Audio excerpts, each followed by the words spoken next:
Hello and welcome to this video.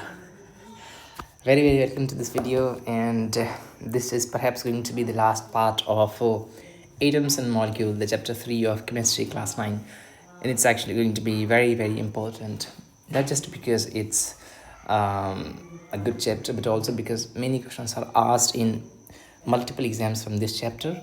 And the good thing about this chapter is that this chapter is going to be crucial for your higher studies. It contains lots of good numericals, and that's why it is significant. तो last class में हमने कहाँ तक देख लिया था? हमने देख लिया था भैया ये आयन वाइन के बारे में, ठीक है। मैंने अब अच्छे से आपको आयन वगैरह के बारे में समझा दिया था, आयनिक कंपाउंड कैसे बनते हैं, मॉलिक्यूलर कंपाउंड कैसे बनते हैं, और दुनिया भर की बात बता दिया था। और हमने एक एग्जाम्पल पर ये ख़त्म किया था लास्ट क्लास का वीडियो। आपको वो वीडियो डिस्क्रिप्शन बॉक्स में उसका लिंक मिल जाएगा, या आप हमारे केमिस्ट्री प्लेलिस्ट में जाकर के सारे वीडियो को देख सकते हैं। ये केमिस्ट्री क्लास थ्री नहीं, एक्चुअली क्लास 9 चैप्टर 3 का ये थर्ड पार्ट है, ठीक है। ये फोर्थ पार्ट है एक्चुअली, आई थिंक, याद नहीं मुझे। तो इसके पहले कितने पार्ट हैं उनको आपको देखना ज़्यादा बेहतर होगा, तभी जाकर के यहाँ समझ में आएगा। वैसे रैंडमली बीच से स्टार्ट ना करो, ठीक है। अगर आपको पूरी चैप्टर देखने हैं, चैप्टर 1 2, तो आप प्लेलिस्ट में जा सकते हो। और अगर इस चैप्टर 3 को ही आप देख रहे हो तो इसके और भी पार्ट हैं, 2 या 3 पार्ट, तो आप उनको पहले देख के फिर यहाँ पे आते हैं। चलिए शुरू करते हैं आज बिना किसी देरी के। लास्ट क्लास में हमने ये चर्चा किया था कि हम कोई भी केमिकल फार्मूला कैसे लिखते हैं। जैसे आपके घर में नमक है, विच इज़ सोडियम क्लोराइड, तो उसका फार्मूला होता है NaCl। आपने हमेशा नमक ही कहा है, दैट इज़ एक्चुअली ओके, वो उसका कॉमन नेम है, लेकिन जो उसका साइंटिफिक नेम है, उसका साइंटिफिक नेम सोडियम क्लोराइड है, और उसका फार्मूला होता है NaCl। इसी तरह हम जो गैस रेस्पिरेशन के टाइम में एक्सहेल करते हैं तो वो कार्बन डाइऑक्साइड होती है, और उसका केमिकल फार्मूला होता है CO2। तो ये CO2 क्यों लिखा है, C2O या C2O2 या मतलब दूसरी चीज़ क्यों नहीं लिखा है? तो इसी को आज हम ये समझेंगे। किसी भी चीज़ का कोई भी अगर हमारा केमिकल कंपाउंड है, कंपाउंड क्या है आप जानते ही हैं, 2 या 2 से ज़्यादा एलिमेंट से मिलकर जो बनता है उसे हम कंपाउंड कहते हैं, केमिकली बॉन्डेड टुगेदर।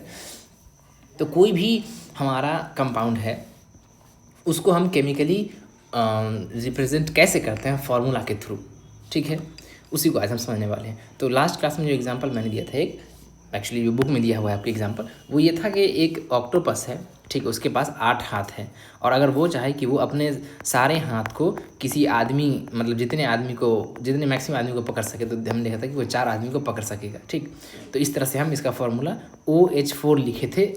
यहाँ पे आप देख सकते हो यहाँ पे कि ये OH4 था, यानी कि एक ऑक्टोपस 4 आदमी को पकड़ सकता है, ठीक। ये हमने देखा था, और इसको सबस्क्रिप्ट कहते हैं। जो ऐसे नीचे में लिखा होता है ना, उसको सबस्क्रिप्ट कहते हैं। ये ज़रूरी नहीं है, लेकिन आपको नॉलेज के लिए पता होना चाहिए, ठीक। ये सबस्क्रिप्ट कराता है। अब ये है कि चलो भैया, ये तो समझ में आ गया कि 4 आदमी को एक ऑक्टोपस पकड़ सकता है, ठीक। यानी कि ऑक्टोपस की कंबाइनिंग कैपेसिटी, कंबाइन मतलब जुड़ने की कैपेसिटी है 4, है ना। तो इस तरह से हम ये देखे थे कि वैलेंसी का कॉन्सेप्ट यहीं से आता है। वैलेंसी का मतलब होता है कि कोई एटम, किसी एलिमेंट का एटम किसी दूसरे एलिमेंट के एटम के साथ कैसे, कितने इलेक्ट्रॉन को शेयर कर सकता है, कितने इलेक्ट्रॉन के साथ कंबाइन कर सकता है, 1 2 3 4, ये कितना। तो उसी कैपेसिटी को हम वैलेंसी कहते हैं। Valency is simply combining capacity, कि एक एलिमेंट के एटम का इलेक्ट्रॉन दूसरे एलिमेंट के एटम के इलेक्ट्रॉन से किस तरह से वो कंबाइन कर सकता है। हमने देखा था एग्जांपल, एक शेयर करने का देखा था, गेन करने का, लूज़ करने का देखा था। तो वो सारा हमारा वैलेंसी के अंदर कवर होता है, ठीक है। अब जितने भी हमारे एलिमेंट हैं उन सब की कुछ ना कुछ वैलेंसी होती है, ठीक है। लेकिन हमको सारे की वैलेंसी पढ़नी नहीं होती है। तो यहाँ पे एक बहुत ही अच्छा सा चार्ट दिया हुआ है, जिसमें अच्छे से जितने भी हमारे आयन हैं, ठीक है, मतलब जो ज़रूरी वाले हैं, जितने तो नहीं कह सकता हूँ, जितने भी ज़रूरी वाले हैं जिनका आपको बुक में यूज़ पड़ेगा, क्वेश्चंस में पूछे जा सकते हैं, उनका एक चार्ट बना करके यहाँ पर दे दिया है। इस चार्ट को मैंने कहा था लास्ट क्लास में कि आप 2 3 4 5 बार लिख लो, कहीं पर लिख करके चिपका दो, या बार बार इसको पढ़ो, याद करो, तभी जा करके हम कुछ कर पाएंगे, ठीक है। तो चलिए, ये अब यहाँ पे आप देखिए, ये वैलेंसी 1 है, ये वैलेंसी 2 है, और ये वैलेंसी 3 है। इसके ऊपर के जितने भी एलिमेंट हैं, ये यहाँ वाले, ठीक है, इतने यहाँ वाले, इन सब की वैलेंसी 1 होगी, ठीक। यहाँ पर भी जितने एलिमेंट हैं इन सब की वैलेंसी 2 होगी, और यहाँ पर के जितने भी नीचे वाले एलिमेंट हैं उन सब की वैलेंसी 3 होगी, सबसे पहली बात, ठीक है। अच्छा, एक चीज़ तो आप ये देख लिए कि यहाँ पर ऊपर की वैलेंसी 1 होगी। अब एक चीज़ अगर आप ध्यान से और देखें, चूँकि ये सारे के सारे आयन हैं, ठीक, आयन है। आयन का कॉन्सेप्ट क्या होता है मैंने आपको बताया था कि वो या तो इलेक्ट्रॉन, एक दो इलेक्ट्रॉन, या मतलब कुछ इलेक्ट्रॉन फेंक चुके होते हैं यानी कि दे चुके होते हैं किसी को, या वो किसी और से कुछ इलेक्ट्रॉन ले चुके होते हैं। वो कहा था ना कि NaCl वाले में कि Na जो है बहुत अमीर था, उसके पास बहुत सारे इलेक्ट्रॉन, वो ले ले ले ले। क्लोरीन बोला कि मेरे को दे दे तो अपना इलेक्ट्रॉन। तो जो इलेक्ट्रॉन लूज़ करेगा, देगा, तो इलेक्ट्रॉन में चूँकि माइनस चार्ज होता है तो माइनस हट जाएगा, तो उसके पास प्रोटॉन ज़्यादा हो गया, यानी कि उस प्लस चार्ज आ जाएगा। और जो इलेक्ट्रॉन लेगा तो उसके पास इलेक्ट्रॉन ज़्यादा आ गया, तो यानी कि इलेक्ट्रॉन पर नेगेटिव चार्ज होता है, वो नेगेटिव आयन हो जाएगा। यानी कि नेगेटिव आयन को एनायन बोलते हैं और पॉजिटिव आयन को कैटायन बोलते हैं। कैटायन, ठीक है। चलिए, एक तो ये हो गया कि आपको याद रखेंगे, आप देख करके बता सकते हैं कि इसकी वैलेंसी कितनी है अगर लिखा हुआ हो आयन के फॉर्म में। तब जैसे देखिए यहाँ पे Na+ लिखा हुआ है, ठीक, यानी कि इसकी वैलेंसी 1 है। K+1, Ag+1, Cu+1, इन सब की वैलेंसी 1 1 1 1 1 1 है, ठीक। यहाँ पे भी आप देख कर बता सकते हैं कि देखिए यहाँ पे सीधे प्लस लिखा हुआ है, यानी कि इसने एक इलेक्ट्रॉन को दे दिया है, किसी को छोड़ दिया है एक इलेक्ट्रॉन को, ठीक। इसी तरह यहाँ पे हाइड्रोजन में भी देखिए H+ है, हाइड्राइड में H- है, Cl- है, Br- है, I- है। सिर्फ आपको माइनस या प्लस दिख रहा होगा। यहाँ भी आप देखिए प्लस है, माइनस है, माइनस है, ठीक। यहाँ भी सीधे माइनस है। ये सारे के सारे एक वैलेंसी वाले आयन हैं। लेकिन यहाँ पे आप देखिए, यहाँ देखिए 2+ है, 2+ है, 2+ है, 2+ है, 2+ है। ये क्या बताता है कि ये सारे के सारे दो वैलेंसी वाले हैं, इसलिए 2+ लिखा हुआ है। यहाँ भी आप देखिए 2- है, 2- है, ये भी दो वैलेंसी वाले हैं, 2-, 2-, 2-। ये नीचे 4 3 2 3, ये तो सब स्क्रिप्ट है, ठीक है। ये बताता है कि इसकी एक मॉलिक्यूल में कितने जैसे कार्बोनेट का, ये कार्बोनेट का मॉलिक्यूल है तो उसमें एक कार्बन का आइटम है और 3 ऑक्सीजन का आइटम है, इसीलिए यहाँ पे 3 लिखा गया, इसको सब स्क्रिप्ट बोलते हैं। लेकिन ऊपर में जो लिखा गया है प्लस माइनस के साइन के साथ, वो क्या भैया, वो है हमारा वैलेंसी, वही हमको वैलेंसी बताता है। और ये जो प्लस और माइनस है, ये हमको बताता है कि ये केटायन है कि एनायन है। यहाँ पे प्लस लगा हुआ है तो ये केटायन है, ठीक, केटायन। और यहाँ पे माइनस लगा हुआ है तो ये एनायन है, ठीक है। तो इसको आप देख करके अगर कहीं पर मान लीजिए आपको ये लिखा हुआ है CO3 2-, तो आप सबसे पहले आपको ये समझ में आना चाहिए कि ये कार्बोनेट का मॉलिक्यूल है, ठीक है, एक मॉलिक्यूल जिसमें कार्बन का एक एटम है और ऑक्सीजन का 3 एटम है। दूसरी बात समझ में आनी चाहिए। और तीसरी बात ये समझ में आनी चाहिए कि ये एक एनायन है। क्या है भैया, क्योंकि इसमें नेगेटिव लगा हुआ तो ये एनायन है। और चौथी बात जो कि इंपॉर्टेंट बात समझ में आनी चाहिए कि इसकी वैलेंसी 2 है, ठीक। आई होप यहाँ तक ज़बरदस्त मात्रा में क्लियर है, ठीक।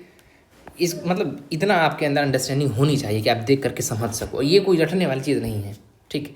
ये ऑलरेडी हम मतलब जितनी चीज़ों को हम अब तक इस चैप्टर में पढ़ते आए हैं, उनको अगर आप कनेक्ट करके कर देखोगे तो बहुत सारी चीज़ें ऐसे ही मतलब नॉर्मल बन जाती है। जैसे आपके घर में ये आपका भाई है, ये आपकी बहन है, तो वो उसके लिए मतलब ऐसे सोचना नहीं पड़ता, वो ऐसे ही बार बार हाँ, पता है। उसी तरह ये सारी चीज़ें क्या है ना कि आपको ऐसे इंटेंशनली याद नहीं करना होता या रिविजन नहीं करना होता है, आपको ऐसे ही पता होता है, ठीक। चलिए,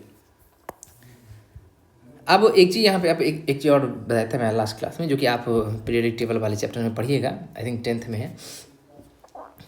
उसमें आपको ये बताया जाए कि देखिए जो हमारे मेटल होते हैं उनके अंदर टेंडेंसी होती है इलेक्ट्रॉन को छोड़ने की, इलेक्ट्रॉन को लूज़ करने की, ठीक। और जो नॉन मेटल है गेन करने की।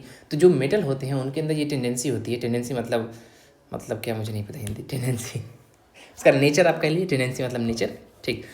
तो उसकी टेंडेंसी होती है इलेक्ट्रॉन को लूज़ करने की, छोड़ने की, किसी और को डोनेट करने की। तो अब जब इलेक्ट्रॉन को वो डोनेट करेगा तो मतलब उस पर इलेक्ट्रॉन पर नेगेटिव चार्ज होता है, तो नेगेटिव चार्ज उसमें कम हो जाएगा, यानी कि वो पॉजिटिव होगा। तो मैक्सिमम जब आपको दिख रहा हो कि कहीं पर पॉजिटिव आयन है यानी कि केटायन है, तो आप ये समझिए कि ये किसी न किसी मेटल का ही होगा। जैसे आप यहाँ पे देख सकते हैं सोडियम का प्लस है, ये मेटल है, पोटेशियम मेटल है, सिल्वर मेटल है, कॉपर मेटल है, मैग्नीशियम मेटल है, कैल्शियम मेटल है, जिंक मेटल है, आयरन मेटल है, कॉपर मेटल है, एल्यूमिनियम मेटल है। आप देख रहे हैं, तो ये जितने भी प्लस वाले हैं यानी कि जो केटायन है वो हमारे मेटालिक आयन होते हैं, मेटल से बने हुए होते हैं। और ये सब नेगेटिव वाले का, जैसे कार्बोनेट कार्बन से आया है तो ये नॉन मेटल है, सल्फाइड सल्फर से आया है नॉन मेटल है, सल्फेट वही सल्फर से आया है नॉन मेटल है। इसी तरह oxygen non metal, nitrogen non metal, ठीक। तो ये सब हम देख रहे थे कि नेगेटिव वाले यानी कि जो एनायन होंगे वो नॉन मेटालिक होंगे। अब एक चीज़ देखिए और इसमें कि कुछ आपको ऐसा दिखेगा जो कि थोड़ा सा कन्फ्यूजिंग है, ठीक है। जैसे यहाँ देखिए आप कॉपर यहाँ पे भी आप देखेंगे और कॉपर यहाँ पे भी आप देखेंगे, ठीक, कॉपर यहाँ पे भी आप देखेंगे और कॉपर यहाँ पे भी देखेंगे। यहाँ पे कॉपर का प्लस है, यहाँ पर ही प्लस है, यानी कि दोनों ही केटाइन, ठीक। लेकिन इसमें फ़र्क क्या है कि देखिए यहाँ पे सीधे प्लस है, यहाँ पे 2 प्लस है, मतलब यहाँ पर इसकी वैलेंसी 1 है और यहाँ पे इसकी वैलेंसी 2 है। तो कुछ एक काबिल वाले ये होते हैं, कुछ एक काबिल वाले ये होते हैं एलिमेंट। जैसे ये अक्सर होता है ना मैरिज में या बहुत सारे फंक्शंस में भी आप देखेंगे, ठीक है, कि जैसे मान लीजिए कोई फंक्शन हो रहा है, जैसे हमारे यहाँ कुछ फंक्शन होता है, तो जैसे मान लीजिए कि पहले एक बड़ा फंक्शन होता है, उसका छोटा सा फंक्शन होता है, तो यूजुअली लोग प्रेफर करते हैं कि वो यहाँ पे जा कर के मिठाई ले लेंगे और वहाँ पर भी जा कर के मिठाई ले लेंगे।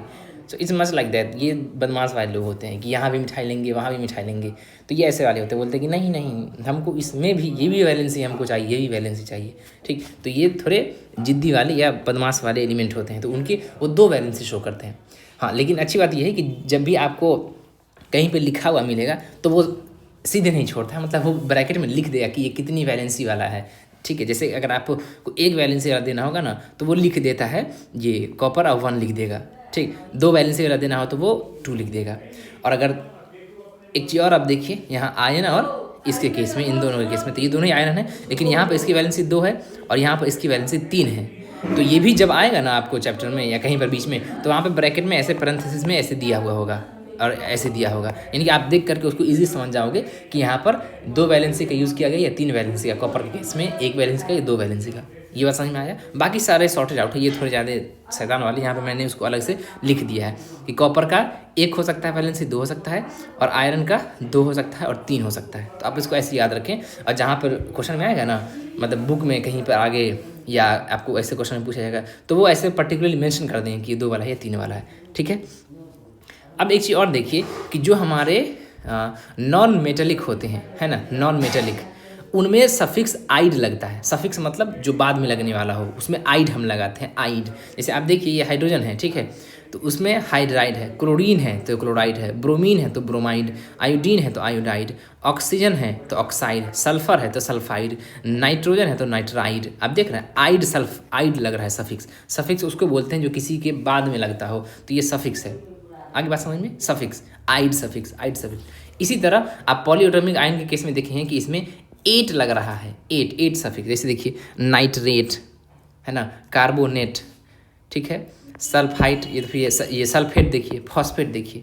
तो ये मतलब ये पूरी तरह से यूनिवर्सल नहीं, हमेशा नहीं होता है, आपको एक अंदाज़ा देने के लिए, ठीक है, एक मोटा मोटी अंडरस्टैंडिंग देने के लिए। तो आपको इसको याद करना ही पड़ेगा। याद करने का मतलब ये नहीं कि ऐसे बैठ के और रट रहे हैं। 5 बार 7 बार 10 बार 20 बार आप पढ़ोगे ना इसको और क्वेश्चंस करोगे, तो ये धीरे धीरे धीरे इसमें मैक्सिमम चीज़ें स्टिक आपके दिमाग में कर जाएगी, ठीक है। और कुछ तरीका बना लो, ठीक है, याद करने का ना कुछ तरीका बना लो अपने हिसाब से, ठीक है। अब चलिए, जैसे इस दोनों का आप तरीका लगा सकते हैं कि ओ मुझे सब्जी दो, ओ से ऑक्सीजन, ठीक है, सब्जी, स से सल्फर, और 2 यानी कि इनका 2 होता है वैलेंसी। मतलब कुछ भी आप फालतू का भी दिमाग लगा सकते हो इसमें, जितना फालतू का होगा उतना आपको अच्छा याद रहेगा, ठीक है। ये तो बहुत सिंपल वाला हो गया। अजीब वाला आप दिमाग लगाओगे ना इसमें, इसको नेमोनिक्स बोलते हैं या कुछ भी, तो यहाँ ये अच्छे से याद रहेगा, ठीक है। ये बात समझ में आ गई। ये कोवैलेंट बॉन्ड के बात मैं आपको ऑलरेडी बता चुका हूँ, यहाँ पर ये वाली बात वही यहाँ पे लिखा हुआ है मैंने, ठीक है। कोवैलेंट बॉन्ड अब 3 तरह के होते हैं। अच्छा, इसमें मैं सिर्फ आपको ये बताया था कि आयनिक बॉन्ड और कोवैलेंट बॉन्ड क्या होते हैं। अभी थोड़ा देख लीजिए यहाँ पर, ये थोड़ा ऊपर का है, क्लास 10 का है, लेकिन फिर आप जान लीजिए। आयनिक बॉन्ड में हमने क्या देखा था कि इलेक्ट्रॉन सिर्फ और सिर्फ या तो दिया जाएगा या लिया जाएगा। जैसे सोडियम क्लोराइड NaCl के केस में हमने क्या देखा था कि जो सोडियम है वो अपना 1 इलेक्ट्रॉन क्लोरीन को बस देता है, उधर ले तू भाग यहाँ से, ठीक। लेकिन बहुत से ऐसे कंपाउंड होते हैं जो बने हुए होते हैं किससे, कोवैलेंट बॉन्ड से, मतलब शेयरिंग करके, यानी बोला है कि भैया एक आप मेरा ले लीजिए, एक मैं आपका ले लेता हूँ, दोनों लोग भाई भाई। तो इस टाइप के हम बॉन्ड को हम कोवैलेंट बॉन्ड कहते हैं, और ऐसे बनने वाले कंपाउंड को हम कोवैलेंट कंपाउंड या मॉलिक्यूलर कंपाउंड कहते हैं। तो इसके 3 टाइप होते हैं जो कोवैलेंट बॉन्ड होते हैं हमारे, वैसा वाला बॉन्ड जिसमें दोनों आदमी एक एक, कम से कम एक शेयर करता है, ज़्यादा से ज़्यादा 2-3 भी शेयर कर सकता है। यानी कि कहने का मतलब यह है कि अगर सिर्फ और सिर्फ एक बंदा एक एलिमेंट शेयर कर रहा है इलेक्ट्रॉन, तो वो आयनिक बॉन्ड होगा। लेकिन दोनों शेयर कर रहा है, वो मैंने आपको एग्जांपल दिया था ना कि आप मार्केट जाते हो, छोटा बच्चा है, तो सिर्फ वो आपका उंगली पकड़ता है, तो ये आयनिक बॉन्ड का एग्जाम्पल है। लेकिन अगर आप अपने फ्रेंड के साथ जा रहे हो, डर लग गया, तो आप दोनों एक दूसरे का हाथ जोर से पकड़ लेते हैं, तो ये क्या हो गया, ये कोवैलेंट बॉन्ड का एग्जाम्पल हो गया। तो जो कोवैलेंट बॉन्ड होते हैं, यानी दोनों तरफ से शेयरिंग होता है इलेक्ट्रॉन का, वो 3 टाइप का होता है। पहला है सिंगल कोवैलेंट बॉन्ड, नाम से ही पता चल रहा है कि इसमें एक इलेक्ट्रॉन शेयर होगा। जैसे देखिए एक एक क्लोरीन के केस में दोनों एक एक शेयर कर रहा है, तो ये सिंगल कोवैलेंट बॉन्ड कहलाता है। डबल कोवैलेंट बॉन्ड, नाम से पता है कि दो इलेक्ट्रॉन शेयर करते हैं। देखिए CO2 ऑक्सीजन, अब इसमें डबल बॉन्ड बनता है, ठीक। और ट्रिपल कोवैलेंट बॉन्ड नाइट्रोजन के बीच में होता है, यानी कि ऐसे ऐसे होता है, ठीक। 3 बॉन्ड इसमें बनता है, यानी 3 इलेक्ट्रॉन की शेयरिंग होगी। अब एक चीज़ देखिए इसमें कार्बन, ठीक है, जब आप क्लास 10th में जाइएगा तो वहाँ पर कार्बन पर एक पूरा चैप्टर ही पढ़ना है। क्यों भाई? क्योंकि ये कार्बन थोड़ा अलग ही लेवल पर खेल रहा है, ठीक, अलग लेवल पर है ये। हमने देखिए क्लोरीन में सिंगल कोवैलेंट बॉन्ड शो करता है, double covalent bond oxygen carbon dioxide in सब में आपको दिखेगा, नाइट्रोजन में ट्रिपल कोवैलेंट बॉन्ड दिखेगा। लेकिन कार्बन अलग लेवल पे वो बोल रहा है बेवकूफ़ सब, single covalent bond, double covalent bond, triple, पगला। मैं पूरा शो करूँगा, पूरा सारा का सारा बॉन्ड, सिंगल कोवैलेंट बॉन्ड भी, डबल कोवैलेंट बॉन्ड भी, ट्रिपल कोवैलेंट बॉन्ड भी। देखते हैं हमका कौन क्या बिगाड़ लेता है। बेलविन सब बोला छोड़ दिया, ये पगला हुआ है, ठीक है, इससे मत मुँह लगाओ। तो ये सारे के सारे कोवैलेंट बॉन्ड शो करता है, यानी कि ये मतलब आप समझ रहे हैं ना ये तो ज़्यादा ही काबिल हो गया, एडवांस हम लोग कहते हैं इसको। तो ये है कार्बन का, आपको याद रखना है। और यही वजह है कि छोड़िए, इतना आपको डिटेल में नहीं जाना है, बस इतना याद रखिए कार्बन सारे के सारे टाइप के बॉन्ड को शो कर सकता है। और इस सीरीज़ के बहुत ज़्यादा कंपाउंड मिलते हैं आपको, बहुत ज़्यादा कंपाउंड मिलते हैं, ठीक। अब ये सारा बात हमने देख लिया। आप इसको याद जब तक नहीं करिएगा, ये इसके बिना आप किसी भी केमिकल फार्मूला को लिख ही नहीं सकते हैं, ठीक है। अब हम तरीका देखते हैं कैसे करते हैं, ठीक। देखिए सबसे पहला क्या है कि जिस भी केमिकल कंपाउंड का आपको फार्मूला लिखना है, ठीक, उसकी आपको वैलेंसी है ना, ये charge on ion must balance. मतलब कि देखिए कह रहा है कि आप यहाँ पर अगर आप देखिएगा तो किसी में एक प्लस चार्ज है और किसी में 2 माइनस चार्ज है। तो ये कह रहा है कि देखिए इन दोनों का भैया चार्ज बैलेंस करना चाहिए। बैलेंस मतलब क्या, देखिए अभी इसका एक पॉजिटिव है एक नेगेटिव है, तो अगर इन दोनों को अगर हम देखें, देखिए एक पॉजिटिव है और 2 नेगेटिव है, तो अभी भी तो नेगेटिव ही ओवरऑल बचेगा ना, क्योंकि एक पॉजिटिव से एक नेगेटिव क्रॉस हो न्यूट्रल हो जाएगा, लेकिन एक नेगेटिव बचेगा। तो ये कह रहा है ना ना ना ना ना, बैलेंस होना चाहिए, यानी कि न्यूट्रल होना चाहिए। इसका भी 2 पॉजिटिव करिए, इसका भी 2 नेगेटिव करिए, तब जाकर के मज़ा आएगा। पहली बात बोला। आगे है where compound consist of metal and non metal. कह रहा है कि जब किसी कंपाउंड में एक मेटल है भैया और एक नॉन मेटल है, ठीक, द नेम और symbol of the metal is written first, ठीक। मेटल जो है उसका नाम हम या सिंबल उसका पहले लिखते हैं। जैसे एग्जांपल के तौर पर सोडियम और क्लोराइड, मतलब सोडियम क्लोराइड नमक जिसको बोलते हैं, उसमें सोडियम है और क्लोरीन है तो सोडियम हमारा मेटल है और क्लोरीन तुम्हारा या आपका नॉन मेटल है। तो ये यहाँ पर हम मेटल के नाम को पहले लिखेंगे, यानी कि Na जो मेटल का सिंबल है उसको पहले लिखेंगे। आप इसको ऐसे याद रखिए कि मेटल का मतलब होता है मजबूत, है ना, मेटल मजबूत ही होता है, नॉन मेटल कमज़ोर। तो मजबूत पहले ना आएगा भाई लाइन अगर लोग यूजुअली मजबूत को ही प्रेफर करते हैं। जैसे किसी चीज़ को तोड़ना हो तो लोग पहले मजबूत को बोलेंगे, यानी कि जो स्ट्रॉन्ग लोग होते हैं वो पहले कोई भी काम करते हैं। तो वो ऐसे आप कनेक्ट करके याद रख सकते हो कि जो फार्मूला हम लिख रहे हैं उसमें अगर मेटल और नॉन मेटल दोनों ही है, जो कि आयनिक कंपाउंड जितने हैं उसमें नॉन मेटल दोनों ही आएगा, तो उसमें हम मेटल के नाम को पहले लिखेंगे, मेटल के नाम को पहले लिखेंगे। समझ में आ गई बात? ठीक है। जैसे जिंक ऑक्साइड हो गया, अच्छा इसमें एग्जांपल देखिए ना, इसमें लिखा हुआ है फॉर एग्जांपल कैल्शियम ऑक्साइड। बोले कि देखिए कैल्शियम ऑक्साइड, इसमें कैल्शियम मेटल है, इसमें ऑक्सीजन नॉन मेटल है, तो हम कैल्शियम को पहले लिखेंगे, ऑक्सीजन को बाद में लिखेंगे। इसी तरह सोडियम क्लोराइड, सोडियम मेटल है तो सोडियम के नाम को हम Na को पहले लिखें।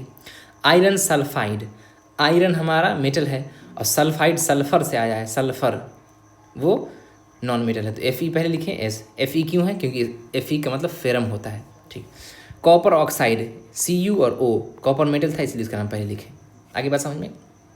तो इसमें याद हमें सही रखना है कि जब कोई हमारा कंपाउंड है जिसमें मेटल भी है नॉन मेटल भी है तो हम मेटल को पहले लिख देंगे, ठीक है। चलिए अब कुछ ज़रूरी चीज़ें लिखा हुआ है कि in compounds form with poly atomic ion. अब बोला कि देखिए कुछ ऐसे भी कंपाउंड होते हैं ना जो पॉली एटमिक आयन से बने हुए होते हैं। जैसे यहाँ पे आप देखिए ये फॉस्फेट जो है ये पॉली एटमिक आयन है, इसी तरह सल्फेट जो है पॉली एटमिक है। पॉली एटमिक क्यों बोला गया? पॉली मतलब ज़्यादा, एटम मतलब एटम, यानी देखिए इसमें एक से ज़्यादा एटम है ना, सल्फर है, ऑक्सीजन है, 2 एटम है, इसमें फॉस्फोरस ऑक्सीजन है, 2 एटम है, तो पॉली एटमिक मतलब एक से ज़्यादा एटम होगा उसमें, ठीक। In compounds form the poly atomic ions, मतलब ऐसे कंपाउंड जिसमें पॉली एटमिक आयन होते हैं, जो पॉली एटमिक आयन से बने हुए होते हैं, जैसे कार्बोनेट वगैरह, ठीक। The number of ion present in the compound is indicated by enclosing the formula of ion in A bracket and writing the number of ions. देखिए इसको सिंपली मैं समझाता हूँ, इसको आप आराम से पढ़ लीजिएगा रूम में गेट लगा करके, मैं बता दे रहा हूँ आपको ये होता क्या है। बोला कि देखिए भैया, एग्जाम्पल के तौर पे हम लिए ऑक्साइड का एग्जाम्पल, ठीक है, ऑक्साइड, ये रहा ऑक्साइड, जैसे मान लिया सोडियम का एग्जाम्पल लिए तो Na होगा हमारा, ठीक है, और Cl होगा। तो इसमें एक था तो हम NaCl लिख दिए, ठीक है, एक मॉलिक्यूल था, ठीक है। लेकिन कल होकर के अगर हम कोई दूसरा लिखें, जैसे एग्जांपल के तौर पर हमको कैल्शियम लिखना हुआ, कैल्शियम क्लोराइड, ठीक। तो यहाँ पर क्या है, 2 लगा, ये क्या बताता है, ये बताता है कि इसका 2 मॉलिक्यूल है, पहली बात। तो अब ये 2 हमको कैसे पता चला, क्योंकि यहाँ पे हमने 2 लिख दिया, ठीक है। अब एक चीज़ अगर ध्यान दीजिएगा, अगर हम यहाँ पर से कैल्शियम को मिटा दें तो आपको मिलेगा क्या, सिर्फ Cl। तो आप इसको देखते ही समझ जाइए कि अच्छा क्लोरीन का 2 ठो है, ठीक, क्लियर है, एकदम आसान है ना, इसमें कोई ऐसे तो वाली बात नहीं है, ठीक। इसी तरह अगर हम CO2 लिखते हैं तो आप और को देख करके बताते हैं कि अच्छा ऑक्सीजन का 2 मॉलिक्यूल है, बहुत आसान है, ठीक। लेकिन ड्रामा कब शुरू होता है, जैसे देखिए एग्जाम्पल के तौर पर जो पॉली एटमिक आयन है, हम उसका एग्जाम्पल आपको लेते हैं, जैसे OH, ठीक है, OH,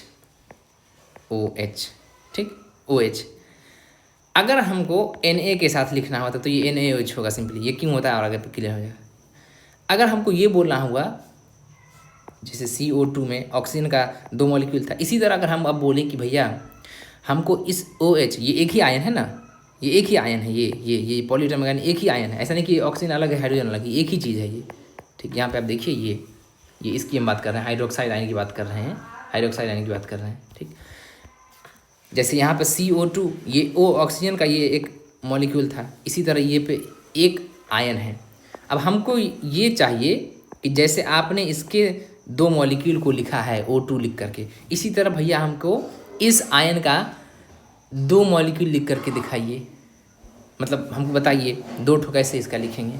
तो आप बोलिए कि यहाँ पे 2 लगा दीजिए, शाबाश, कितना ज़बरदस्त बात बोल रहे हैं, एकदम ज़बरदस्त। लेकिन ये गलत हो जाएगा, काहे, यहाँ पे जब आप 2 लगाइएगा, यहाँ पे आप 2 लगाइए तो हम क्या समझेंगे कि सिर्फ और सिर्फ हाइड्रोजन का 2 मॉलिक्यूल है, सिर्फ और सिर्फ हाइड्रोजन का 2 मॉलिक्यूल है, हाँ, ऑक्सीजन अभी भी एक के ही है, समझ, इस बात को समझ पा रहे हैं ना। यहाँ पे आप 2 लगा दिए तो खट से ही हो गया इसका, क्योंकि एक ही था।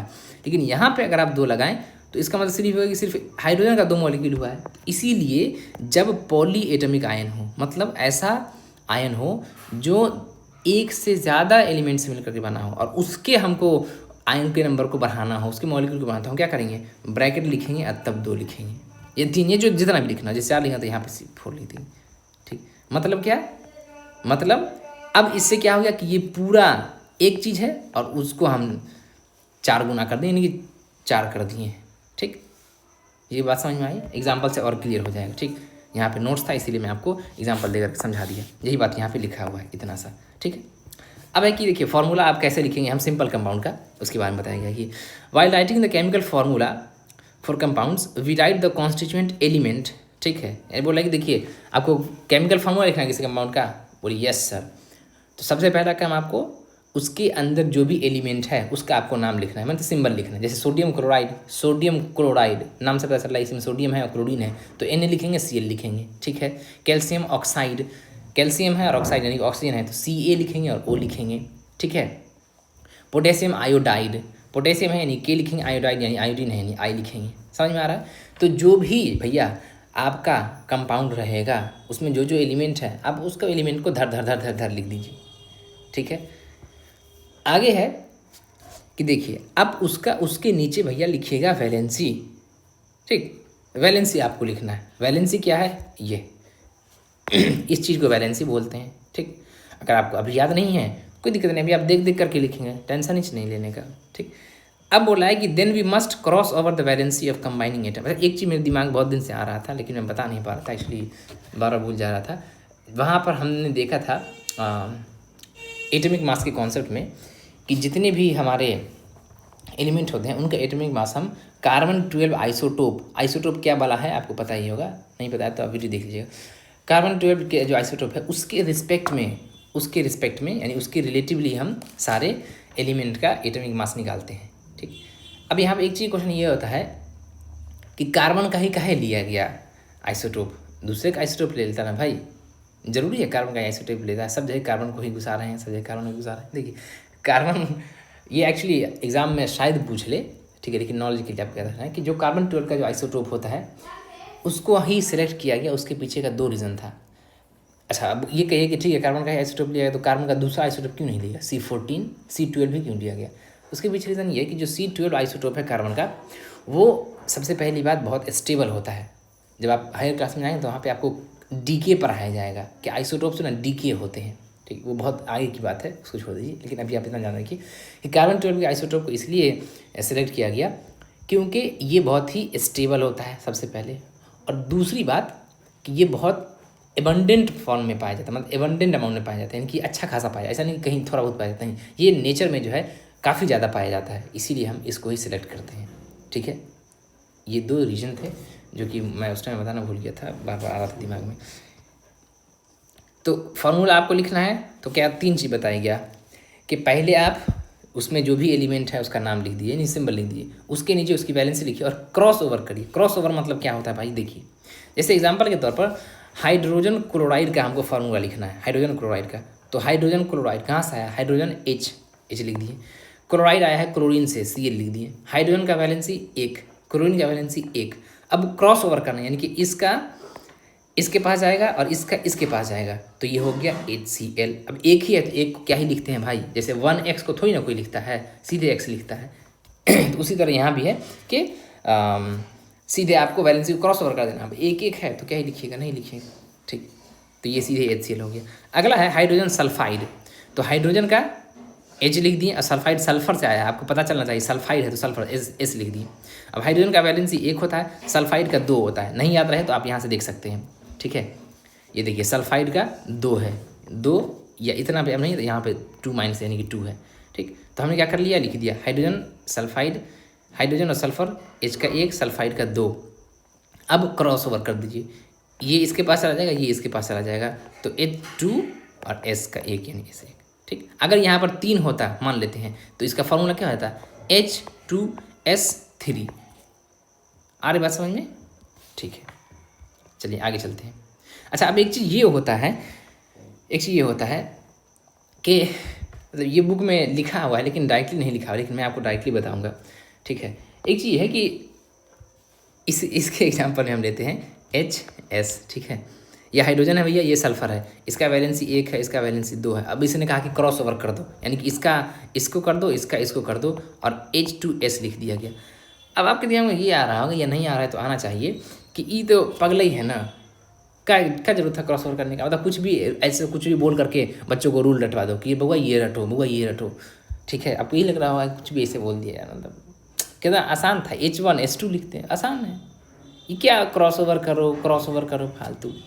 देखिए उसके पीछे एक्चुअली लॉजिक है, ठीक है, ऐसा नहीं कि ज़बरदस्ती आपको रटवाते हैं कि नहीं क्रॉस ओवर करो ही। देखिए आपको रटना भी नहीं है कि क्रॉस ओवर करना ही है। देखिए नमक जो है आपने लिया, आप उसको टच करिए, कभी आपको करंट लगेगा, कभी शॉक लगेगा, नहीं लगेगा। इससे क्या बताता है कि वो इलेक्ट्रिकली न्यूट्रल है। इलेक्ट्रिकली न्यूट्रल होने का मतलब कि उस पर कोई चार्ज नहीं है, नहीं प्लस का चार्ज नहीं माइनस का चार्ज, वो इलेक्ट्रिकली न्यूट्रल है, ठीक है। इलेक्ट्रिकल न्यूट्रल होने का मतलब यही होता है कि उस पर न प्लस का चार्ज है ना उस पर माइनस का चार्ज है, ठीक। अब अगर आप देखें कि नमक यानी सोडियम क्लोराइड बना है किससे, तो Na+ से बना है और Cl- से बना है, ठीक।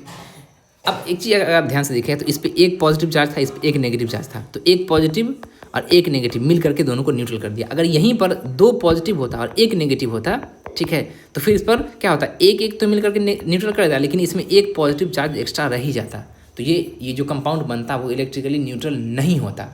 लेकिन हमारे पास जो भी कंपाउंड है वो इलेक्ट्रिकली न्यूट्रल होते हैं। अब उसी की वजह से हम उनको छूते हैं तो हमको कोई फील नहीं होता, वो नॉर्मल न्यूट्रल लगता है, ठीक है। अब ये हुआ कैसे भैया, यही क्रॉस ओवर करने की वजह से। अब देखिए क्रॉस ओवर क्यों किया जाता है, उसके पीछे का लॉजिक देखिए। अभी H के पास, H का अभी सी बात है एक होता है हाइड्रोजन का, तो इसका मतलब क्या, इस पर प्लस में एक है, हाँ यही है ना। अब देखिए यहाँ पर ये देखिए है ना, हाइड्रोजन का प्लस में एक, ठीक है, यानी कि इस पर एक इलेक्ट्रॉन है प्लस में, और यहाँ पे यहीं पे बता दें ज़्यादा बेहतर होगा, ठीक है। यानी कि हाइड्रोजन पे प्लस में एक होगा, ठीक। और H2 लिखा हुआ है, मतलब क्या, इस पर माइनस में दो, यानी कि इस पर दो इलेक्ट्रॉन होगा माइनस में, इलेक्ट्रॉन का चार्ज माइनस दे देखिए ना, सल्फाइड में दो माइनस है, यानी कि इस पर दो इलेक्ट्रॉन है, ठीक, दो इलेक्ट्रॉन है। अब वो क्या किया, देखिए जब सेम नंबर का प्लस सेम नंबर का माइनस हो तभी वो न्यूट्रल होगा। जैसे 2 प्लस है 2 माइनस है तो neutral, 3 plus 3 minus neutral, 4 plus 4 minus neutral. ऐसा नहीं कि एक ज़्यादा एक कम है तो कभी न्यूट्रल नहीं होगा।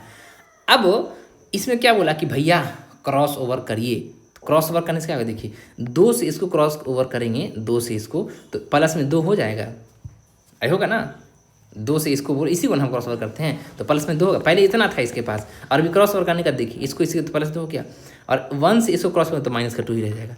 अब देखिए प्लस का 2 और माइनस का 2 न्यूट्रल हो गया,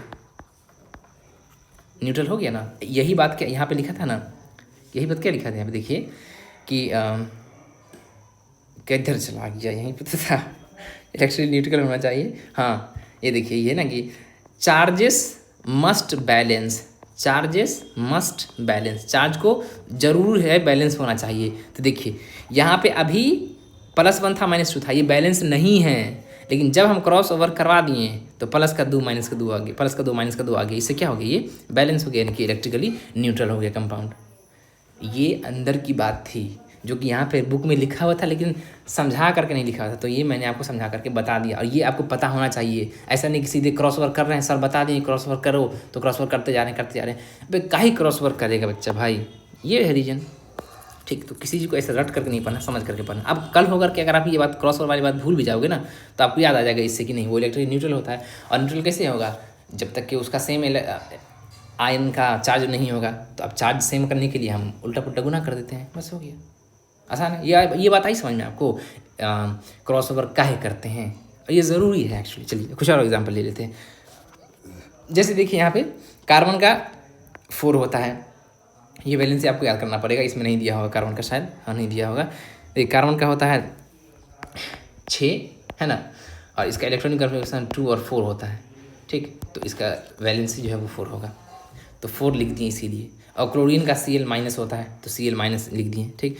तो C का 4 और इसका 1। अब क्रॉस ओवर करना है तो इसका ये 1 होगा तो C सीधे लिख दिए, और Cl में 4 चला जाए तो CCl4। इसको कार्बन टेट्राक्लोराइड बोलते हैं। देखिए कार्बन है तो कार्बन है, और टेट्रा मतलब है 4, यही इसीलिए हम आपको बहुत पहले बताए थे कि इसको याद कर लीजिए। देखिए बता चुके ना ऑलरेडी, टेट्रा या क्वाड मतलब 4 होता है, तो टेट्रा मतलब 4, यानी कि कार्बन टेट्रा, यानी कि कार्बन और टेट्रा क्लोराइड है, कार्बन टेट्रा क्लोराइड, यानी कार्बन तो कार्बन रहेगा, और टेट्रा क्लोराइड मतलब 4 क्लोराइड, यानी कि Cl4, ठीक है। आगे बात समझ में, ठीक है। आगे है कि देखिए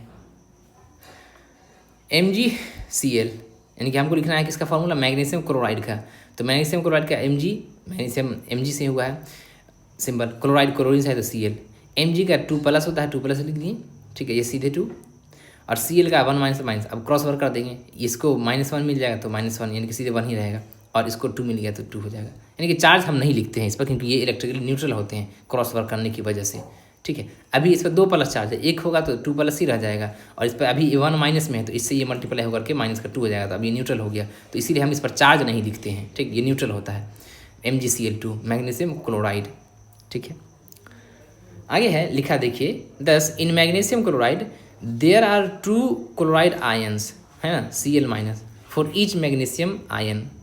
ये बात लिखा है कि यहाँ पे जो है 2 क्लोराइड का 2 आयन है हर एक मैग्नीशियम के आयन के लिए, ठीक है। The positive and negative charges must balance each other. यही बात हम पीछे बताया था ना कि पॉजिटिव और नेगेटिव चार्जेस दोनों एक दूसरे को बैलेंस करना चाहिए, यानी कि अगर 2 पॉजिटिव है तो 2 नेगेटिव, 3 पॉजिटिव है 3 नेगेटिव, यानी कि 3 एनायन 3 केटायन, 2 एनायन 2 केटायन, ठीक। ईच अदर, ठीक है। एंड द ओवरऑल स्ट्रक्चर, जो पूरा स्ट्रक्चर है overall structure must be neutral, तो न्यूट्रल होने के लिए सेम पॉजिटिव नेगेटिव चार्ज होना चाहिए, ठीक है। केटायन आयन सेम होना चाहिए जो पीछे बताएं। Note that in the formula the charges on the ions are not indicated, यही बोल रहा है कि देखिए यहाँ तो आयन आप दिखा दिए लेकिन यहाँ पर कोई आयन नहीं दिखा रहे, यानी कि यहाँ पर कोई प्लस माइनस नहीं लिख रहे। क्यों? क्योंकि ये इलेक्ट्रिकली न्यूट्रल है, और न्यूट्रल करने के लिए हमने क्या किया भैया, क्रॉस मल्टीप्लाई कर दिया, यानी कि उसके वैलेंसी को क्रॉस ओवर कर दिया है। यही काम आपको pair of linear equation in two variables में भी करना पड़ेगा, ठीक है। कुछ और एग्जांपल आप देख लीजिए, जैसे एल्यूमिनियम ऑक्साइड लिखना है। एल्यूमिनियम का ए है AL, इसका 3 होता है 3+, यहाँ पे आप चार्ट में देख सकते हैं। और ऑक्सीजन का 2- होता है, आप क्रॉस ओवर कर दिए Al2O3। क्लियर है ना ये? अब इस तरह से आप सारा लिख लेंगे, ठीक है। अच्छा एक चीज़ और इम्पोर्टेंट वाला बात है कि जैसे देखिए जब वो कटने वाला हो, क्रॉस होने वाला हो ना, तो हम क्रॉस कर दें। देखिए एक्चुअली ये जो आपको जहाँ पे लिखा हुआ नहीं, वो कुछ नहीं, रेशियो है, रेशियो। और रेशियो में आप पढ़िएगा ना कि हम काट देते हैं रेशियो को, अगर कटने वाला हो तो। जैसे यहाँ कटने वाला तो 2 काट देंगे, यानी 1 हो जाएगा, यानी 1 तो लिखना नहीं है, तो इसलिए CaO लिखेंगे। यानी कि देखिए कैल्शियम ऑक्साइड, कैल्शियम का 2+ होता है, ऑक्साइड का O तो 2- होता है। अब इसमें क्रॉस ओवर करेंगे तो Ca2O2 होगा ना, लेकिन नहीं, ऐसा नहीं करते हैं हम। इसका फॉर्मूला सीधे CaO होता है, CaO होता है। क्यों? क्योंकि ये 2 से 2 को हम क्रॉस करके 1 लिख देते हैं, और 1 तो लिखता नहीं है, तो इसीलिए। इसी तरह थोड़ी देर के लिए मान लेते हैं इसमें होगा ही, ठीक है। नहीं है तो हम बताते हैं आपको कि जैसे इसमें कहीं पर मान लेते हैं कोई ऐसा एलिमेंट होता, ठीक है। जैसे थोड़ी देर कोई भी एलिमेंट मान लिया, A ले लिए, B ले लिए, और इसका 2 होता है और इसका वैलेंसी 4 होता, ठीक। तो हम करते क्या, पहले इसको क्रॉस कर देते हैं, अब मतलब इसको जो कटने वाला था काट देते हैं, और अब क्रॉस ओवर करके लिखते A to B। ये बताइए समझ में? तो अगर क्रॉस होने वाला हो, यानी कि यहाँ पे कटने वाला कोई नंबर आ रहा हो, यानी कि उसकी वैलेंसी ऐसी है कि वो कट सकती है, तो आप फर्स्ट क्लास उसको काट दीजिए, टेंशन नहीं लीजिए। आगे बात समझ में? ठीक है, आगे चलते हैं। यहाँ भी बहुत सारा दिया हुआ है, फिर आराम से आप लिख सकते हैं। ये देखिए, ये ज़रूरी वाला बात जो हम आपको पहले बताए थे उस टाइम में पॉलीएटम के केस में। जैसे देखिए यहाँ पे कैल्शियम है Ca2 और OH का 1। अब क्रॉस ओवर करेंगे तो Ca में तो 1 चला जाए, कोई दिक्कत नहीं है, लेकिन OH में 2 आएगा, तो यहाँ पे OH2 ऐसे नहीं लिखिए प्लीज़, पीछे हम बता चुके हैं। नहीं, ब्रैकेट बंद करके तब 2 लगाइए, है ना। यहाँ पे देखिए ब्रैकेट बंद करके तब 2 लगा हुआ है। ये बताता है कि ये 2 का मतलब ये होल 2 है, यानी कि इसका भी 2, इसका भी 2। अगर सीधे हम OH2 लिख देंगे तो मतलब सिर्फ H का 2 हो जाएगा, जो ये गलत हो जाएगा। क्लियर है ये बात? ठीक है। अब आप इसका स्क्रीनशॉट ले लीजिए। इसका मैंने एक्सरसाइज के लिए डाल रखा है कि आप इन सब का फॉर्मूला लिखिए। यहाँ पे आपके बुक में भी दिया हुआ है, जैसे देखिए ये अच्छे खासे क्वेश्चन दिए हुए हैं। इन सारे का आपको जो है फॉर्मूला लिखना है, सोडियम ऑक्साइड का फॉर्मूला, इसका, ठीक है। और यहाँ पे जो है, यहाँ पे फॉर्मूला लिखा हुआ है, इससे आपको इसका नाम लिखना है। जैसे KNO3 पोटेशियम नाइट्रेट है, K से पोटेशियम, NO3 से नाइट्रेट होता है। अभी आप इस चार्ट को देख करके लिख सकते हैं और मज़ा आ जाएगा एकदम। ये वाला काम करने में बहुत मज़ा आएगा, ठीक है। ये लिख सकते हैं, ठीक। इन 2 क्वेश्चन कर लीजिएगा। बाकी एक्स्ट्रा प्रैक्टिस के लिए मैंने यहाँ पर 11 कंपाउंड का नाम लिख दिया है, आप इनका फॉर्मूला लिख लीजिएगा, ठीक है। समझ में आ गई बात? चलिए, तो ये था हमारा कि हम किस तरह केमिकल कंपाउंड के फार्मूले को लिखते हैं, यानी कोई भी कंपाउंड हमारे पास है तो हम उसके फार्मूला को कैसे लिखते हैं, ठीक है। अब एक बहुत ही इंपॉर्टेंट टॉपिक हम पढ़ने जा रहे हैं, जिसको हम मॉलिक्यूलर मास बोलते हैं, राइट। चलिए, इसमें हो सकता है थोड़ा टाइम लग जाए, ये वीडियो थोड़ा लंबा हो, क्योंकि इसमें इंपॉर्टेंट टॉपिक को कवर करना था और अच्छे से समझाना भी था। एक्चुअली 20 से 30 मिनट में टॉपिक को कवर कर देता पूरा, लेकिन हर एक चीज़ को समझाना ज़रूरी होता है, and that's why I take enough time, ठीक ना। चलिए, अब हमको पढ़ना है मॉलिक्यूलर मास के बारे में एंड मोल कॉन्सेप्ट के बारे में। सबसे पहले आप एक चीज़ देखिए, मॉलिक्यूलर आया कहाँ से है। मॉलिक्यूलर आया कहाँ से? देखिए, जब किसी वर्ड के लास्ट में AR AL ये सब लगा हो ना, तो आप समझिए कि वो एडजेक्टिव है, ठीक है, एडजेक्टिव है। और एडजेक्टिव बताता है उससे रिलेशन, है ना, उससे रिलेशन। तो अगर यहाँ पे लिखा हुआ मॉलिक्यूलर, यानी कि मॉलिक्यूल से रिलेटेड, ठीक, मॉलिक्यूल से रिलेटेड, तो यहाँ पर जो हम मास निकालेंगे वो मॉलिक्यूल से रिलेटेड होगा, मतलब मॉलिक्यूल का मास निकालेंगे, बस। इसी तरह एटमिक, एटम से आया है, तो एटमिक मतलब हम एटम का मास निकालते हैं, खलास, ठीक है। ये बात हो गई कि हम मॉलिक्यूलर मास का मतलब होता है मॉलिक्यूल का मास, एटमिक मास मतलब एटम का मास, ठीक। मोल कॉन्सेप्ट क्या बला है देखेंगे उसको हम। ये बहुत आसान है। हाँ, पहली बार में आपको बहुत अजीब लग सकता है क्योंकि ये नया चीज़ है आपके लिए, क्लास 8 तक ऐसी चीज़ें नहीं होती है, उसके बाद अचानक से 9th में दिया जाता है। तो ये हो सकता है आपको पहली बार में समझ में ना आए, बहुत कम समझ में आए, बहुत थोड़ा समझ में आए। तो आप ये मत समझिए कि आप कम इंटेलिजेंट है या आपके दिमाग में कुछ प्रॉब्लम है, ना ना ना, ऐसा नहीं है। एक्चुअली ये डिफ़िकल्ट है ही, ठीक है। आपको 2 बार 3 बार 4 बार 5 बार जब बार बार पढ़ोगे तब जा करके ये सेट होगा दिमाग में। ऐसे मैं नहीं कह रहा हूँ कि पहले ही बार में आप पूरी तरह समझ जाओ। अब तो आप ये मत समझ अरे हमको समझ में नहीं आ रहा है तो डिफ़िकल्ट है या हमसे होगा ही नहीं, ये तो बहुत भारी है, ये तो कॉम्पिटिटिव लेवल का हो गया, नीट लेवल का हो गया। नहीं नहीं, ये नया चीज़ है और इसका नेचर भी नया है, इसीलिए आपको समझ में डिफ़िकल्टी होगा और ये पूरा नॉर्मल है। मैक्सिमम बच्चों को जो है दिक्कत होगा, पहली बार में वो नहीं समझ पाएंगे। हाँ, आपको छोड़ना नहीं है, 2 बार 3 बार 5 बार 7 बार जितनी बार हो सके आप देख लो, धीरे धीरे ये समझ में आ जाएगा। मैं कोशिश करूँगा बहुत ईजी वे में समझाऊँ और छोटी छोटी चीज़ों को समझाऊँ। चलिए पढ़ते हैं मॉलिक्यूलर मास, ठीक। यानी कि पहले ही बता दें कि मोल से रिलेटेड मास यानी मोल का मास निकालेंगे। लिखा हुआ है the molecular mass of a substance, कोई भी चीज़ का, इज़ द सम का मतलब होता है एडिशन, यानी कि जोड़ा हुआ। जैसे 2 है 4 है 5 है 6, तो सम का मतलब कि इन सबको ऐड कर दीजिए, यानी कि 17। सम का यही होता है। तो कह रहा है कि मॉलिक्यूलर मास जो है किसी भी सब्सटेंस का, वो सम होता है किसका, sum of the atomic masses of all the atoms in a molecule of the substance, ठीक। पढ़ तो लिए, अब समझते हैं। बोला कि भैया बोलिए सब्सटेंस, हाँ सब्सटेंस समझिए, नहीं कोई भी चीज़। तो बोला कि वो सब्सटेंस जो है वो कैसे आया है, तो हम बोलेंगे मॉलिक्यूल से बन के आया है, समझिए। नहीं, कोई भी सब्सटेंस मॉलिक्यूल से मिलकर के बना है। बोलेंगे अच्छा बेटा मॉलिक्यूल से मिलकर बना, तो फिर मॉलिक्यूल कैसे बना है तो लेकिन मॉलिक्यूल मिलकर बना है एटम से। क्या बात है, केमिस्ट्री हो रहा है। तो एटम से मिलकर के मॉलिक्यूल बना, ठीक है। और बहुत सारा मॉलिक्यूल से मिलकर के सब्सटेंस बना। एक आपको मैं बहुत बेसिक एग्जांपल देता हूँ। पानी एक सब्सटेंस है, यानी मैटर है, कोई चीज़ है। तो पानी कैसा है भाई, तो भाई पानी में बहुत बहुत बहुत बहुत सारा पानी का मॉलिक्यूल है, यानी वाटर का मॉलिक्यूल है। और वो वाटर का मॉलिक्यूल जिसका फार्मूला H2O होता है। तो बोला कि ये मॉलिक्यूल है वाटर का, ठीक है। और ऐसा बहुत बहुत बहुत सारा मॉलिक्यूल जब एक साथ मिला है ना, तो वही आपको पानी दिख रहा है। क्या बात है, एकदम मज़ा ही आ गया। अब बोले ये मॉलिक्यूल कैसे बना है, तो हम बोलेंगे ये मॉलिक्यूल कैसे बना है, दिख नहीं रहा है। इसमें हाइड्रोजन का 2 एटम है और ऑक्सीजन का 1 एटम है। तो ये तीनों एटम मिल करके हाइड्रोजन का एक वाटर का एक मॉलिक्यूल बना दिया। अब यही मॉलिक्यूल बहुत बहुत बहुत मिल करके क्या बना देगा, जो चीज़ बना देगा सब्सटेंस, जिसको हम देखते हैं पीते हैं पानी। तो अब बोला कि देखिए आपको मॉलिक्यूलर मास निकालना है, हाँ निकालना है मॉलिक्यूलर मास प्लीज़। तो बोला कि बहुत आसान है। बोले कैसे, देखो मॉलिक्यूल में कितना एटम है भाई, तो हाइड्रोजन का 2 एटम है, ऑक्सीजन का एटम, बस इसी का मास निकाल लो, ऐड कर दो, हो गया मॉलिक्यूलर मास निकल गया। तो क्या बात है, बहुत गजब बात बोले हैं आप, ठीक। इसको ऐसे समझिए आप कि आपने एक कपड़े का सिलाई किया, ठीक है। कपड़े का उसमें 3 टाइप का कपड़ा लगाया, ठीक है। तीन टाइप का कपड़ा लगाया। अब जब हम बोलें कि इसका दाम बताइए ना क्या हो, तीनों कपड़ा का दाम अलग अलग है। तो अब क्या करिएगा, जो तीनों टाइप का कपड़ा लगाए हैं उसका दाम तीनों का अलग अलग जोड़ कर हम टोटल बोल दीजिए, ले लीजिए यही दाम हुआ। तो उसी तरह ये भी मॉलिक्यूलर मास मतलब क्या, कुछ नहीं, उस मॉलिक्यूल में जितना एटम है उन सब का मास निकाल के दे देंगे, ले हो गया मॉलिक्यूलर मास। पर नाम झूठ कर रख दिया, मॉलिक्यूलर मास इतना भारी है ये नहीं, ठीक है। लिखा हुआ है the molecular mass of substance, यानी किसी भी सब्सटेंस का मॉलिक्यूलर मास वो सम होता है, यानी कि जोड़ होता है किसका, उसमें जितना भी एटम है उसके एक मॉलिक्यूल में जितना भी एटम है, उसके एक मॉलिक्यूल में जितना भी एटम है उसके एटॉमिक मास का, बस खलास, गुड बाय, ख़त्म, गया, ठीक। अब यही लिखा हुआ है कि इट इज़ देयर फॉर, और इसीलिए ये relative mass of molecule expressed in atomic mass unit, यानी कि यू।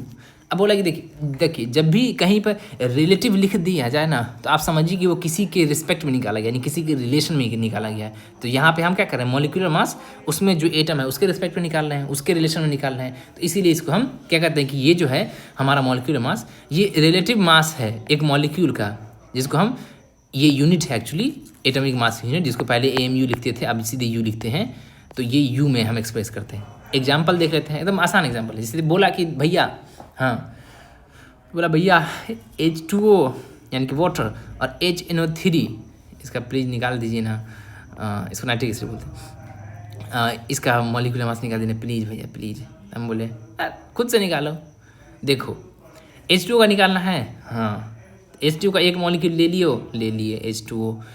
और इसमें कौन कौन एटम है निकालो उसको बाहर घर से अभी मार करके। तो बोला कि भैया हाइड्रोजन है और ऑक्सीजन है।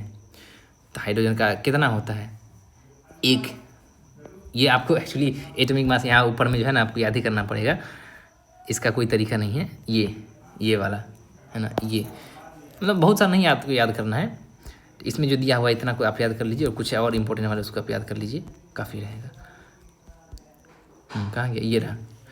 हाइड्रोजन का एटॉमिक मास 1 यूनिट था, 1 यू था, यू लिख दिए। ऑक्सीजन का 16 होता है, 16 लिख दिए, ठीक। अब हाइड्रोजन के एक एटम का है ये एटॉमिक मास, लेकिन यहाँ पर हाइड्रोजन का तो 2 एटम है ना, तो हम इसको 2 से गुना कर दिए, यानी 1 को 2 से गुना कर दिए। और ऑक्सीजन का तो एक ही एटम है, तो सीधे ये 16 ही रहा। तो ये 2 और प्लस 16 18 हो गया, बस इसका मॉलिक्यूलर मास निकल गया। हो गया आसान।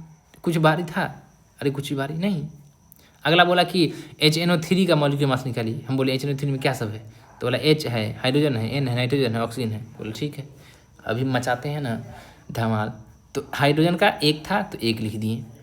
नाइट्रोजन का 14 होता है, 14 14 लिख दिए। ऑक्सीजन का होता है कितना, 16, लेकिन यहाँ पे तो ऑक्सीजन का 3 एटम है, तो 3 से इसको मल्टीप्लाई करना पड़ेगा। तो 16 3 48 हो गया। अब इन सबको ऐड कर दी, 63U हो गया, ख़त्म, कुछ फ़र्क ही नहीं। तो मॉलिक्यूलर मास किसी का भी आपको निकालना हो, किसी का ही मॉलिक्यूलर मास आपको निकालना हो, तो कुछ नहीं करना है आपको, बस उसके एक मॉलिक्यूल में जितने एटम हैं उनका आप एटॉमिक मास निकाल करके जोड़ दो। जैसे एग्जांपल के तौर पे अगर मैं आपको बता दूं, ठीक है, कि कार्बन मोनोऑक्साइड का मॉलिक्यूलर मास निकालना हो, ठीक है, कार्बन मोनोऑक्साइड, तो CO उसका फार्मूला होता है। तो कार्बन का आप लिखिएगा 12 और ऑक्सीजन का लिखिएगा 16, इन दोनों को ऐड कर दिया 28, बन गया, हो गया। इसी तरह हम कार्बन डाइऑक्साइड का बोलें तो CO2, कार्बन का होता है 12, ऑक्सीजन का होता है 16, लेकिन 2 ठो एटम है तो 2 से गुना करना पड़ेगा। तो 12 + 32 = 44, ठीक है। तो ये सारी बात हो गई किसकी, मॉलिक्यूलर मास की, कुछ नहीं, ठीक है। अब चलिए अगला है, और ये एटॉमिक मास यूनिट होता है।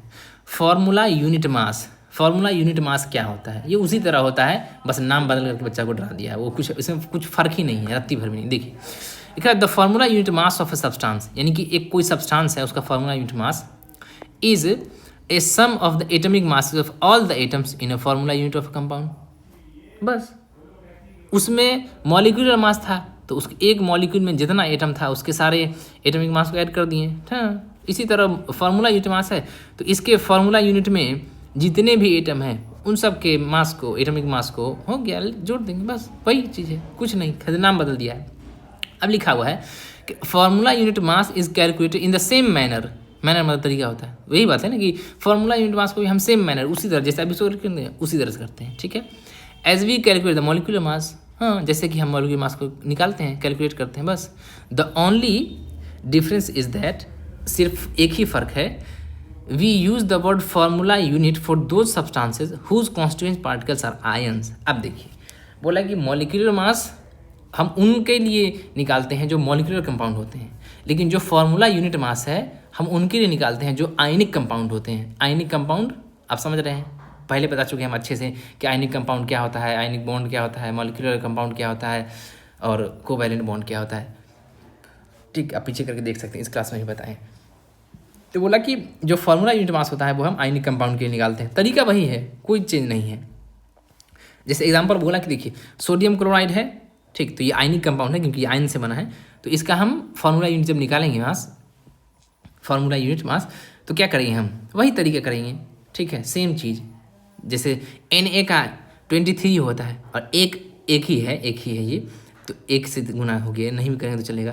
क्लोरीन का 35.5 होता है, एक ही है, एक एटम, तो कोई दिक्कत नहीं है, एक ही आयन है। अब मल्टीप्लाई करते जोड़ दिए इन दोनों को, 55 पॉइंट मतलब जो भी हो ऐड करके, ठीक है। इसी तरह बोला कि कैल्शियम कार्बोनेट CaCl2 का फॉर्मूला यूनिट मास निकालिए, तो वही काम करेंगे।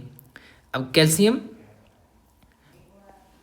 एक ही है, यानी कि इसके कैल्शियम का एक ही एटम का मास लिखेंगे, और क्लोरीन का 2 है, क्लोरीन का 2 है ना, यहाँ पर देखिए 2 है, तो इसके जो एक एटॉमिक मास होगा उसको हम 2 से मल्टीप्लाई कर देंगे। तो कैसे होगा, 40 था 40 लिखें, 35.5 था, इसको अब चूँकि क्लोरीन 2 है, 2 से मल्टीप्लाई कर दिए, तो 40 + 20 बनाए, दोनों को ऐड कर दिए। ठीक, तो ये बहुत आसान है, इसमें आपको कोई कहीं से दिक्कत नहीं होगा।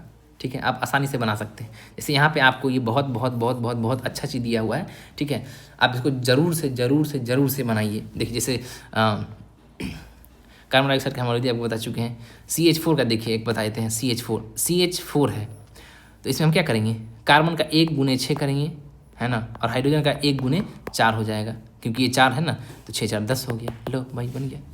ये बहुत ही मतलब ऐसा कुछ इसमें नहीं है जिससे आपको टेंशन हो, सोचना पड़े। ठीक है, बहुत आसान है, आप आसानी से बना सकते हैं। ठीक, तो ये हमारा मॉलिक्यूलर मास हो गया, और ये हमारा क्या बोलते हैं,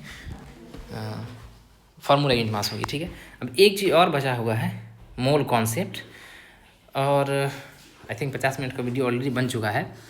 इससे ज़्यादा का वीडियो मैं बना सकता हूँ, लेकिन फिर उसको डाइजेस्ट भी करना होता है ना, सिर्फ पढ़ लें और वो दिमाग में नहीं उतरे तो ये फ़ायदा नहीं होगा। तो इसीलिए आई थिंक अब मुझे यहाँ पे वीडियो को एंड कर देना चाहिए। एक वीडियो और लग जाएगा। एक्चुअली मैंने तो ये सोचा था कि आज ही क्लास ख़त्म, आज ही चैप्टर ख़त्म कर दिया जाएगा, लेकिन काफ़ी अच्छे क्वेश्चंस थे, तो उनको एक्सप्लेन करना, डिटेल से बताना काफ़ी टाइम लग गया। अब एक कॉन्सेप्ट जो कि बहुत बढ़िया कॉन्सेप्ट बचा हुआ है, मोल कॉन्सेप्ट, उसको हम अगले क्लास में डेफिनेटली ख़त्म कर देंगे। और जस्ट होप, इन चीज़ों को एक्सप्लेन करने में टाइम लगता है, अच्छे से एक्सप्लेन करने में, हर एक चीज़ को बताने में, ताकि आपके दिमाग में जाए, आप उसको रटना ना पड़े, आप हर चीज़ के पीछे कॉन्सेप्ट जानो। ठीक, तो दैट्स इट फॉर टुडे। इनका आप स्क्रीनशॉट ले लीजिए। ठीक है, इसका, ये वाले का, और आप इसको लिखिए। ठीक है, चार्ट का यूज़ करके, और बाकी जो बीच में क्वेश्चन दिए हुए हैं, ठीक है, जैसे यहाँ पे दिया हुआ है, ठीक है, यहाँ पे दिया हुआ है, और ये यहाँ पे दिया हुआ है, इन सब क्वेश्चन को आप करिए। आप जितने ज़्यादा क्वेश्चन को करोगे ना, उतना ज़्यादा मज़ा आएगा, और ये सब क्वेश्चन मज़े वाला है। ठीक है, तो मज़े वाले क्वेश्चन को करते हैं, छोड़ते नहीं हैं। So that's it for today. And कल के चैप्टर में, कल के क्लास में जो है, यानी अगली क्लास में हम लोग मोल कॉन्सेप्ट को पढ़ रहे होंगे, और उससे रिलेटेड काफ़ी अच्छे न्यूमेरिकल होते हैं, उन न्यूमेरिकल को हम सॉल्व कर रहे होंगे। सो that's it for today. I hope कि आज की क्लास में मैंने आपको हर चीज़ अच्छे से समझाया हो।